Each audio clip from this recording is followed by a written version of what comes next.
Dis-moi, ça fait longtemps qu'on n'a pas parlé perte de gras et recomposition corporelle. Non, je déconne. Quoique, ça fait peut-être un petit moment, non? Ok, parlons peu, parlons bien, parlons vite, clair, concis. Je ne faisais pas référence à ton mari. Je sais pas d'où elle sort cette vanne, mais elle était très limite quand même. Dis-moi dans les commentaires, mais je la trouve limite. Je la laisse. Je la laisse? Je la laisse. Je souhaiterais te parler des pièges à éviter lorsque tu souhaites perdre du gras et faire une recomposition corporelle. C'est principalement l'objet de cette chaîne, hein, t'aider à contrer tous ces petits bullshit avec un bouclier anti-bullshit, anti-Bernard Carnetti. J'arrive toujours pas à dire son prénom, mais on s'en fout, c'est pas grave, tu m'as compris. Ok? Pourquoi je parle autant de perte de gras et des pièges lorsque l'on souhaite perdre du gras? Parce que c'est ceux que je vois le plus tourner sur les réseaux sociaux et c'est ceux qui ont un impact le plus négatif et le plus dangereux pour la santé. Je vois énormément de personnes se pourrir la santé malheureusement à cause de toutes ces idées reçues, à cause de vouloir perdre du gras. Ouais, je vais faire un petit régime, voilà, pas grand chose, 2-3 mois comme ça, je vais boire des jus verts. Bref, on pense que c'est anodin, mais on oublie qu'il s'agit de notre santé. Et qu'en fait, l'idéal ce serait de vivre le plus longtemps possible. Enfin, moi c'est ce que j'aimerais. Toi, je sais pas. Mais si toi c'est ton cas, bienvenue dans cette vidéo, tu es au bon endroit, c'est parti, j'arrête de blablater, tu parles trop Claudia. Piège numéro 1, éviter d'aller trop vite. Ne pas vouloir aller trop vite, déjà c'est le mieux lorsque tu souhaites entreprendre n'importe quoi dans ta vie. D'ailleurs c'est l'excès de vitesse, bim, radar, tu vois. Ne pas aller trop vite dans une perte de gras, c'est quoi? C'est, je te conseillerais de ne pas aller au-delà de entre 0,5% et 1,5% de perte de poids par semaine. Après, bien évidemment, tout est relatif. Si vraiment il s'agit d'une obésité, je dirais peut-être morbide, tout peut être relatif. Mais, de manière générale, entre 0,5 et 1,5% par semaine, la rétention d'eau, en 2 jours, on peut perdre 2 kilos, par exemple. Tu vois, tout est encore relatif. Je crois que ça va être la phrase de cette vidéo. Le piège numéro 2 que j'adore, que je préfère et que je ne supporte plus. Pourquoi tu fais ça? Pourquoi tu négliges les carbs, les glucides? Ne néglige pas. T'as entendu? Il y a eu un petit gargouillement. Bref, si j'avais un micro, tu l'aurais entendu. Je sais que ça énerve beaucoup de personnes que je n'ai pas de micro. Je recherche le micro parfait pour toi. Ok, bientôt je l'aurai. Je l'aurai un jour. Éviter les glucides est, comment dire, une erreur monumentale. Monumentale. Je ne dis pas que je ne l'ai jamais faite. D'ailleurs, je vais le dire, je l'ai fait. Mais maintenant, stop! Arrête! Comment fonctionne ton corps? Avec de l'énergie. L'énergie que l'on trouve, non, pas dans le courant. Enlève ses doigts de la prise électrique, s'il te plaît. Dans les glucides. D'accord? Ok, le corps est capable de fabriquer des glucides à partir d'autres sources, patati patata. Ça, on le sait, c'est super génial. Mais c'est fait pourquoi? C'est fait pour t'aider à survivre au cas où tu te retrouves sur une île déserte avec Denis Brognard, Koh-Lanta avec l'équipe jaune. Je m'en fous, avec qui tu veux. Mais pour l'instant, tu es là. La nourriture est à ta disposition, tu vois? Et tu évites les glucides. Tu apprends à ton corps, en fait, à fonctionner sous hormones du stress. Le fait que tu sois en vie, le fait que tu te sentes bien finalement sans glucides, parce que souvent tu vas faire ce constat-là, tu dis mais attends, je me sens bien, meilleure énergie, bon j'ai quelques étourdissements, ça doit être le sevrage, etc. Non!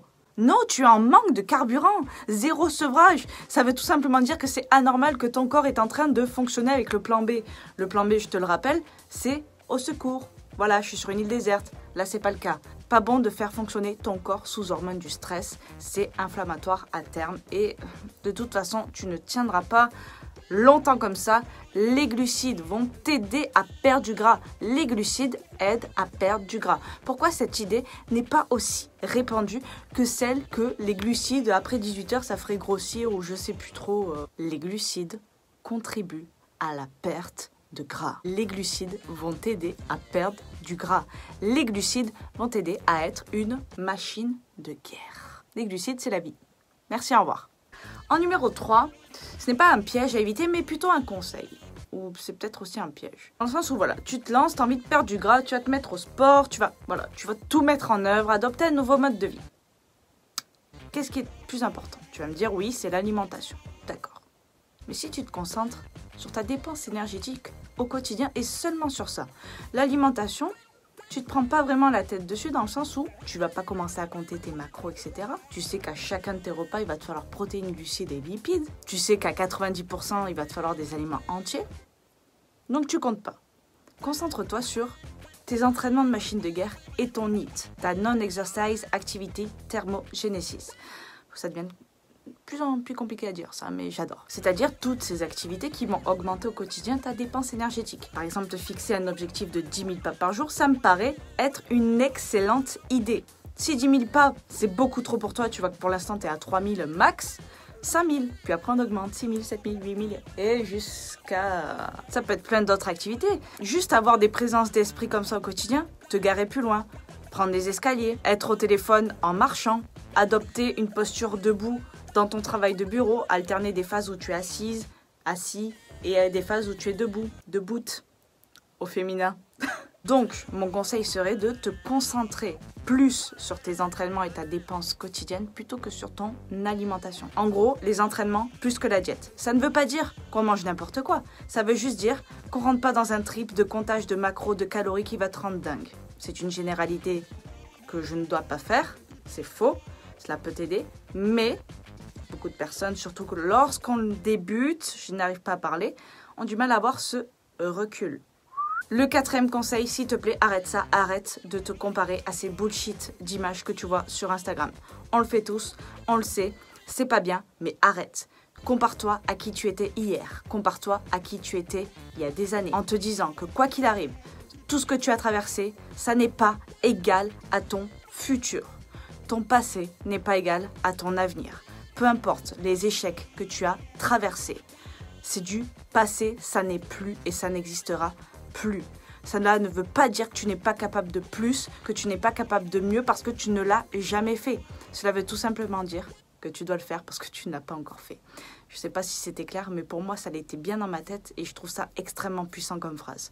Ton passé n'est pas égal à ton avenir. Numéro 5, aie confiance au processus et confiance en toi. N'écoute pas les autres. N'écoute pas ceux qui vont te dire ce que tu fais, c'est n'importe quoi. Tu peux les écouter, mais si on te dit clairement tu fais n'importe quoi, n'écoute pas. Ça n'a aucun sens, ce n'est pas constructif. Aie confiance en ton processus. Aie confiance à ce que tu as dans ton assiette et à ce que tu fais au quotidien et la majorité du temps. N'oublie pas l'effet cumulé. Toutes ces petites actions au quotidien que tu fais, jour après jour, que tu répètes. Elles n'ont l'air de rien comme ça, mais mises bout à bout et sur le long terme, ça peut faire des choses énormes, même 10 minutes par jour. Tout le monde peut le faire. Tu peux le faire. Tu dois avoir confiance en toi. Qu'importe qui tu es, qu'importe ton niveau, qu'importe tes diplômes, reste focus sur tes objectifs et confiance en toi. Écoute les personnes qui vont te tirer vers le haut et confiance au processus. C'est extrêmement important afin que tu ne lâches pas l'affaire, afin que tu répètes au quotidien, que tu ne dises pas au bout d'1 semaine de sport et d'alimentation saine, oh ben je comprends pas, je vois aucun résultat quoi. Ça fait rien du tout sur moi. Si tu as confiance au processus, cela sera plus facile pour toi d'être motivé. Fais une activité que tu aimes. Peu importe ce qui est à la mode, on s'en fout. Si tu n'aimes pas, mais lâche l'affaire. Fais un sport qui te plaît, mange ce que tu aimes. Fais en sorte que ces aliments soient bruts, soient entiers. S'ils sont locaux, de saison, mais c'est encore mieux. Tu es béni de tous les dieux, de toutes les religions et de moi aussi. Voilà pour ces quelques conseils et les pièges à éviter et ce que je te conseille de faire. Si tu veux être en bonne santé, adopter un nouveau mode de vie, qu'importe. J'espère en tout cas que cette vidéo t'aura plu, qu'elle t'aura aidé. Je te dis à bientôt dans une nouvelle vidéo et en attendant, je t'envoie plein de good vibes. Ciao.